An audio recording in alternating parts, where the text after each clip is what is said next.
দোহায় দুই দেশের আলোচকরা মূলত দুটি বিষয়ে আলোচনা করেছেন: হরমুজ প্রণালীতে জাহাজ চলাচল এবং ইরানের অবরুদ্ধ তহবিল মুক্তি। এই দুটি বিষয় মূলত 2 সপ্তাহ আগে স্বাক্ষরিত অন্তর্বর্তী চুক্তিতেই মীমাংসিত হওয়ার কথা ছিল। কাতারের পররাষ্ট্র মন্ত্রণালয় জানিয়েছে, আলোচনায় ইতিবাচক অগ্রগতি হয়েছে এবং সুইজারল্যান্ড সম্মেলনের ফলাফলের ভিত্তিতেই আলোচনা এগিয়েছে। তবে ইরানের উপপররাষ্ট্রমন্ত্রী কাজেম ঘারিবাবাদি শুধু বৈঠক শেষ হওয়ার কথা জানিয়েছেন। দুই পক্ষের মতপার্থক্য কতটা ঘুচেছে সে বিষয়ে কোনো মন্তব্য করেননি। মার্কিন প্রেসিডেন্ট ট্রাম্প দাবি করেছেন, ইরানের পারমাণবিক কর্মসূচি নিয়ে আলোচনা ভালোভাবে এগোচ্ছে। তবে বৈঠকের সঙ্গে পরিচিত সূত্রগুলো জানিয়েছে, দোহার এই কারিগরি বৈঠকে পারমাণবিক ইস্যু আদৌ আলোচনায় আসেনি। ভাইস প্রেসিডেন্ট জেডি ভ্যান্স স্বীকার করেছেন, পারমাণবিক বিষয়ে আলোচনা পরে হবে।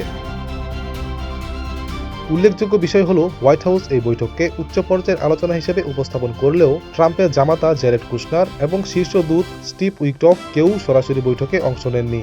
আমেরিকান ও ইরানি আলোচকরা কাতার ও পাকিস্তানি মধ্যস্থতাকারীদের সঙ্গে আলাদা আলাদা বৈঠক করেছেন।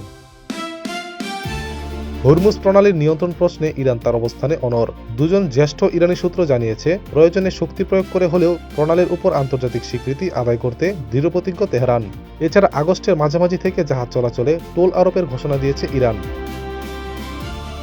এই পরিস্থিতিতে গত সপ্তাহান্তে একটি পণ্যবাহী জাহাজে ইরানি হামলার পর দুই দেশ পুনরায় পাল্টাপাল্টি আঘাত হানে। ইরানের রাষ্ট্রীয় গণমাধ্যম জানিয়েছে, একটি বিদেশি কন্টেইনার জাহাজ ইরান নির্ধারিত রুটের বাইরে অগভীর পানিতে আটকে গেছে।